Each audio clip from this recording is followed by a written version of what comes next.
What do I call myself? Hello and welcome, dear inspired podcast community. This is our new episode, and I'm so honored. And I have the pleasure to present to you Laura Lee Kenny, a dear friend of mine.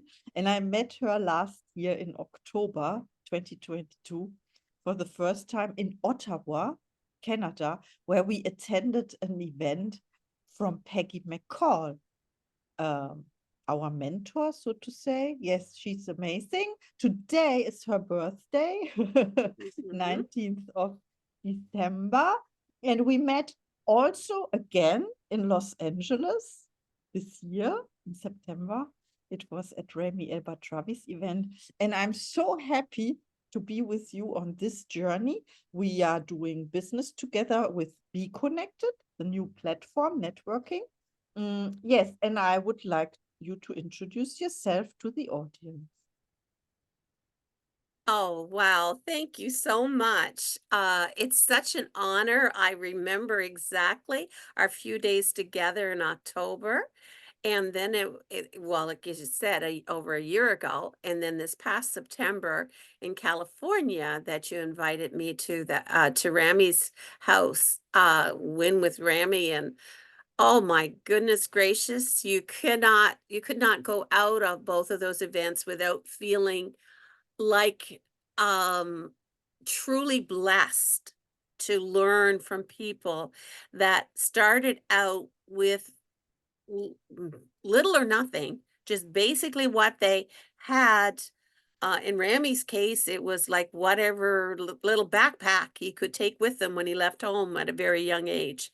And anyway, we I've been blessed to be inspired by some of these people. And um, I'll tell a little bit about me. I am a baby boomer from New Brunswick, Canada, and I'm one of 12 children, and I'm the third oldest. So you can tell, because I'm a baby boomer, I've been around and blessed to be around for a long time. Now, in saying that, I certainly wasn't born with a silver spoon in my mouth by any stretch at all. We're very, I'll say, pioneer style living for a lot of years. So for me to have what I have now in the wisdom, the assets, the blessings that I have had, and unfortunately, I've had a few valleys, just like everyone else. And I had two main careers. I was a VIP executive with a cosmetic company for 25 years, and I was the youngest person ever hired. I was all of, I don't think I was actually 16 when I was hired by them because I was still going to school. I went to school, I worked at the local Savvy, I babysat. In addition, plus with the cosmetic company, I did what they called home parties. And I really was with them a long, long time. I loved their skincare. And what I felt I was doing was empowering women. And I say women, but I had a few gentlemen as clients because guess what? They wash their face. They want to look good in addition, right? But it was mainly 99% women that were my clients. But I always felt that I was helping empower them. I just was not selling lipstick. And some circumstances, I was in a car accident, and long story short, I had 123 people, 123 representatives underneath me, but I had recruited them all in a very short period of time. And when I wasn't able to work, guess what? They did not work. So that business, and then the exchange changed from Canada to the US. It was 52 cents on the dollar, so the products more than doubled in price.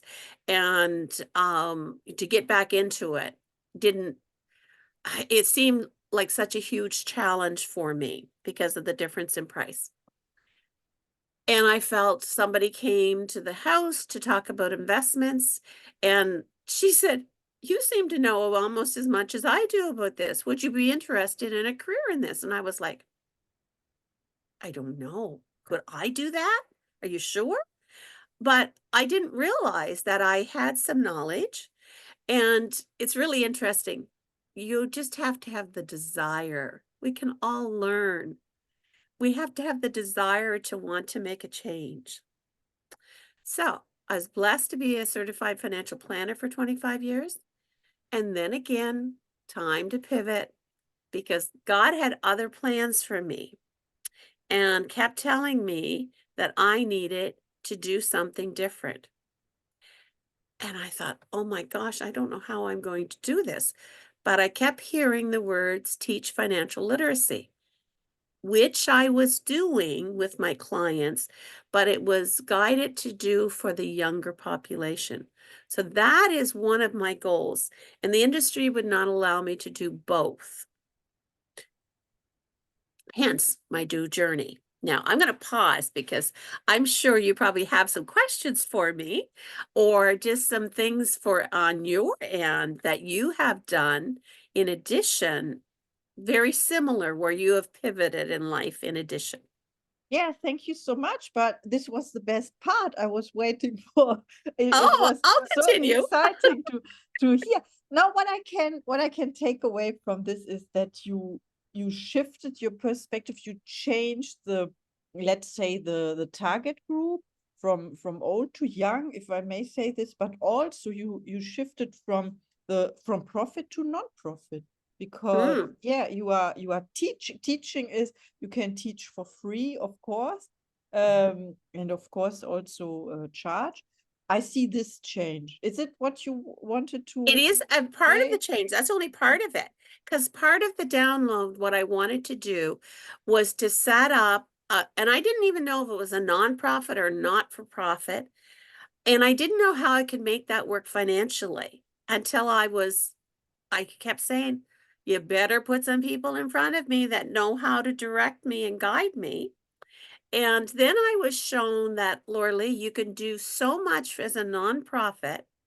Well, what about teaching people how to make money? Not just what to do with their money, but how to make money, and especially online. And I was like, that's really interesting. I love that because one of the things that, as you know, with accumulating wealth, is that you need to have passive streams of income. And affiliate marketing was one of the ways that's easy for people to have some passive income to start out with little or no money, where there's all kinds of ways to earn money, but a lot of times you have to invest, you have to have capital to invest. So usually affiliates marketing or direct sales is a way of earning some wealth to start to invest with. So as I went along in the journey and I got more into more self-help, really into it on a major scale, I did not realize what and we talked about Peggy already. When I met her, she called me an unconscious competent, and I was like, "What does that mean?"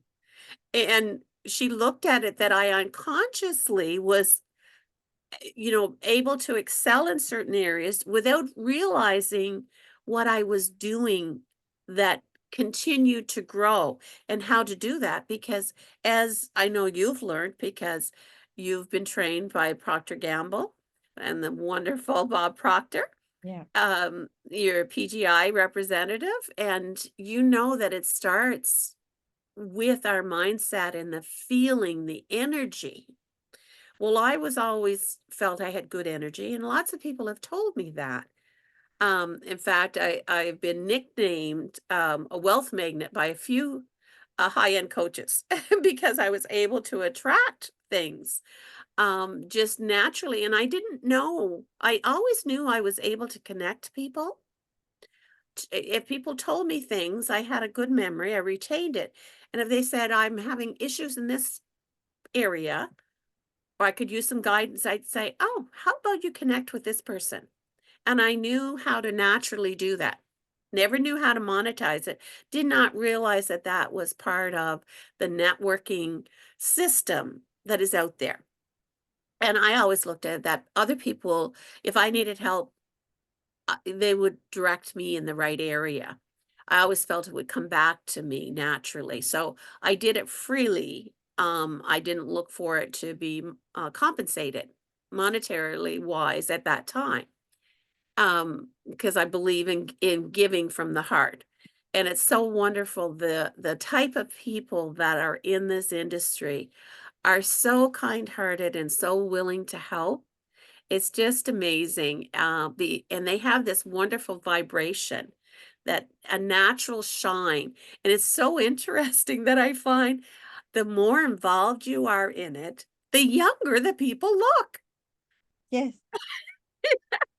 Because they have this radiance about them. They have this inner energy, and a glow about them, that they're so excited for life and for what they're able to accomplish and do.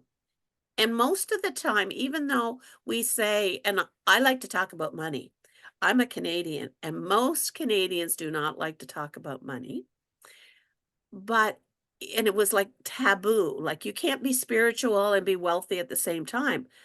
But, I'm a practicing Christian, and even in our Bible, the Bible that I follow, I took one of my nameplates, and I took this from the Bible, and it says it says a wonderful thing, that my success is absolutely guaranteed. And if you look for items, comments like that in the Bible, there is so many inspirational, um quotes there for us, that I grew up as a little girl, and I followed more my grandparents, and it was a particular division of it being a Protestant, that it was all always seemed fire and brimstone. If you don't do everything God tells you to do, you're going to go to hell, basically. And as I got older and learned other things and learned other people's religion, I learned a much better side of what I feel God was trying to portray to us and influence us to have to be better for one another. I commented the other day, somebody we were talking about our values and what values I have. And um if I'm more conscious of the values I have, then I'm more conscious of attracting people with that same type of values. And in turn, you'll have a better synergy to work together without the hiccups, we'll say. Yes. Because when I would meet people, we'll say with investments, very personal situation. And when I got in, I was told that my clientele would be female because I'm female. And they would be 5 years, give or take my age. Now I started at age 38. And it wasn't within a year, I had males that were 20 to 30 years older than me as my clients. And they talked to me lots of times as if I was their daughter or granddaughter. So it was quite interesting. And other colleagues would say, Lordy, that doesn't make sense. How did you get in there? Normally, and we talk about most males don't think women can handle money, that they just don't. Unfortunately, that was the perception for that age group, very much so. And they said, it doesn't make sense that you have them as clients. And I said, "Well, I'm lucky, I'm blessed, I got into pension money, and that just happened to be their age group, and I talked to them at their I didn't realize I had this ability to talk to people. I always talk to people with respect anyway, but I would make sure that I would talk to them at their understanding level,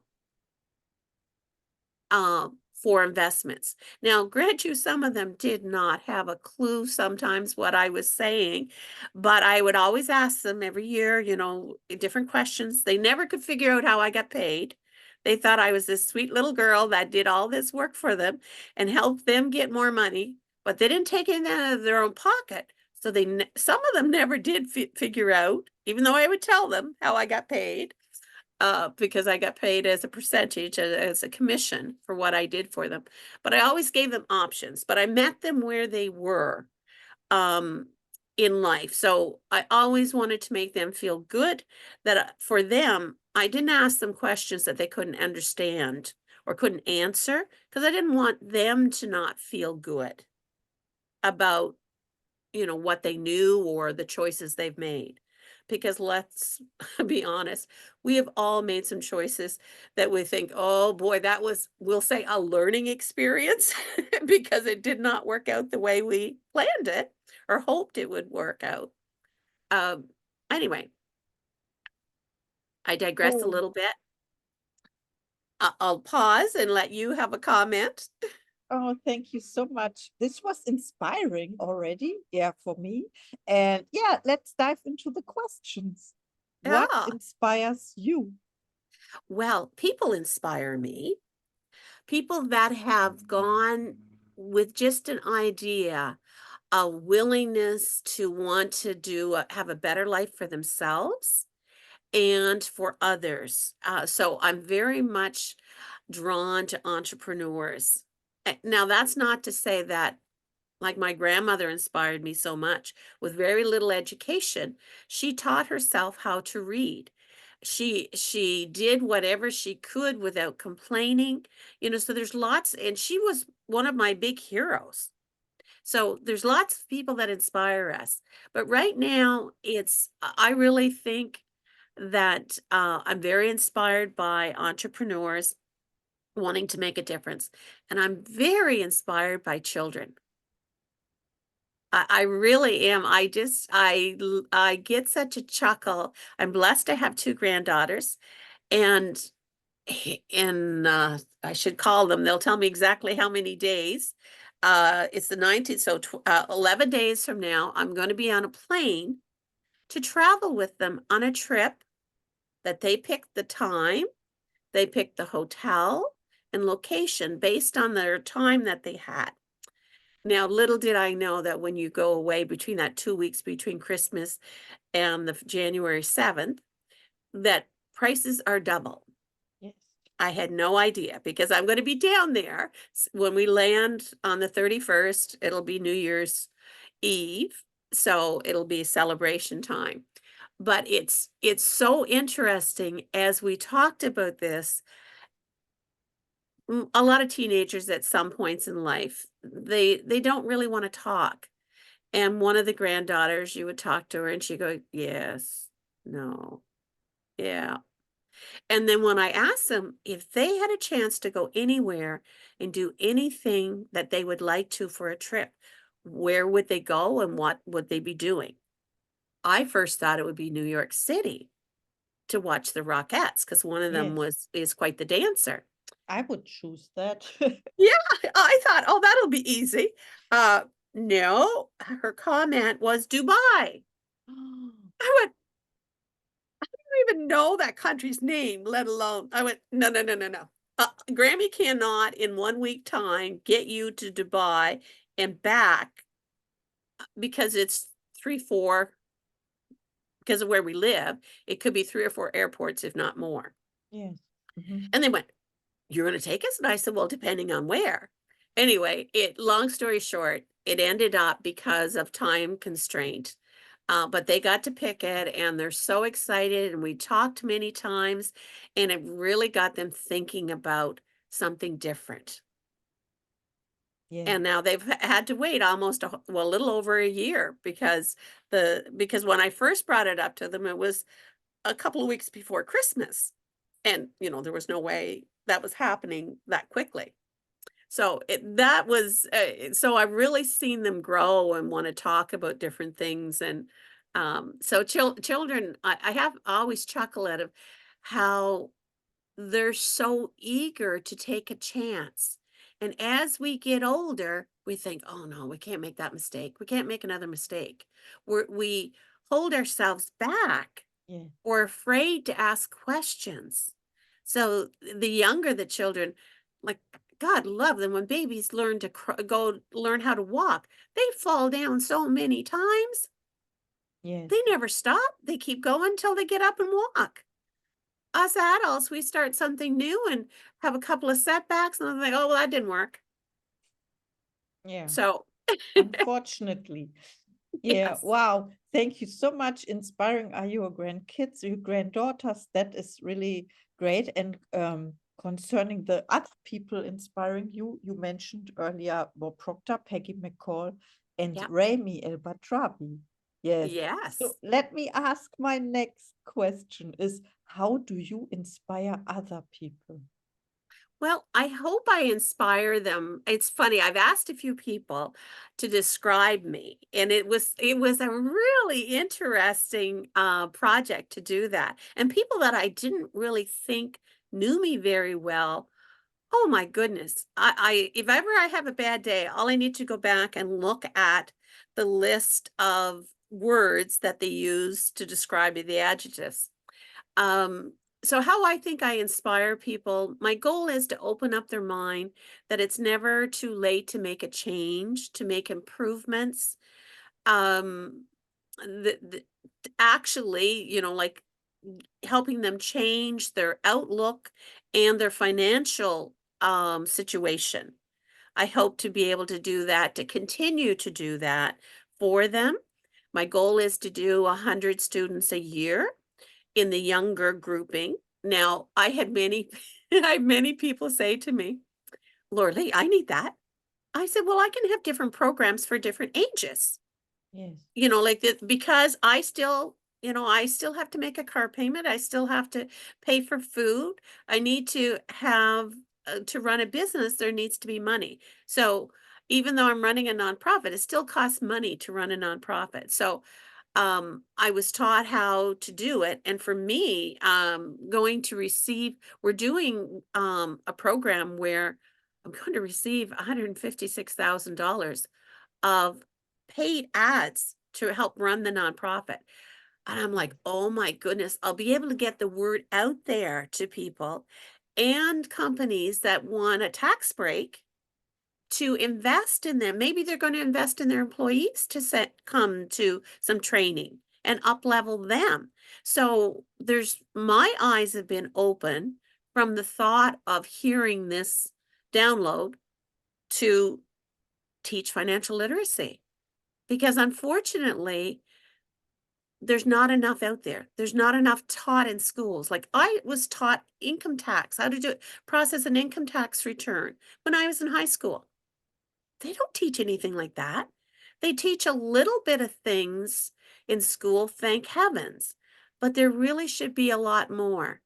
And I'm going to leave it on one thought about the mindset. And another one of my mentors taught me this. Her dad was from England, and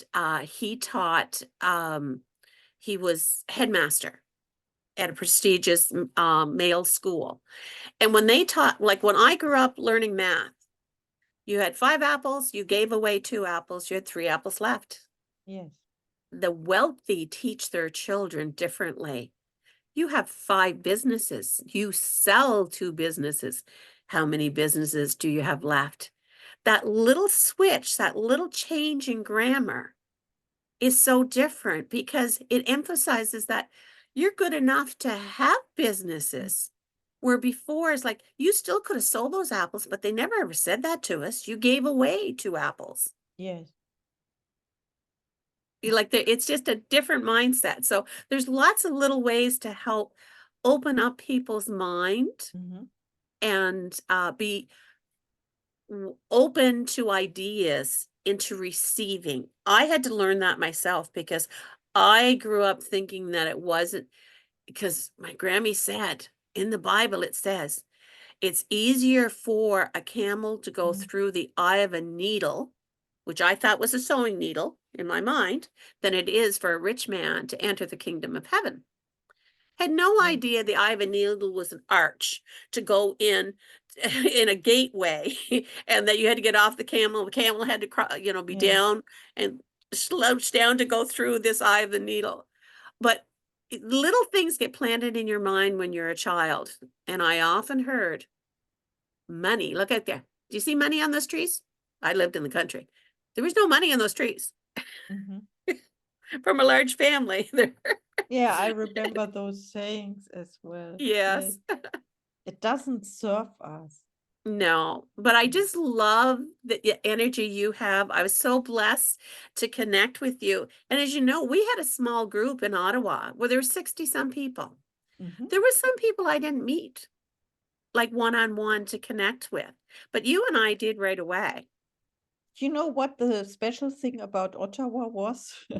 First of all, it was right after COVID, and it was Yes. the first event with the possibility to meet. And for me, entering the coaching business 1 year ago, now it's 2 years ago, that it was Mhm. the first event ever in that industry.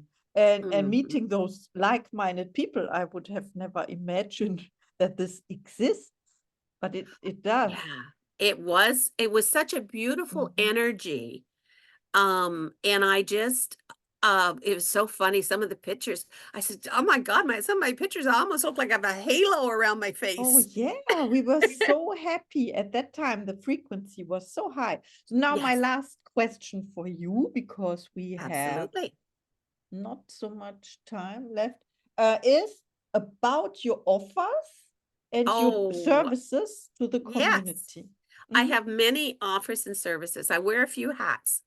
One of them, one of the easiest affiliate programs that you get to monetize is with a platform called Be Connected. Now, it's spelled a little differently. So, do you want me to pop up my links in the chat? Is that how you want me to do it?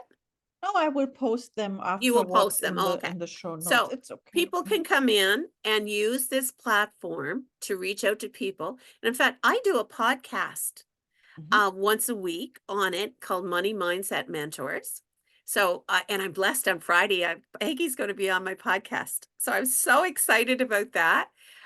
She just recently, earlier this week, picked a time to do it. And I'm also a founding member of a company called More Value Now.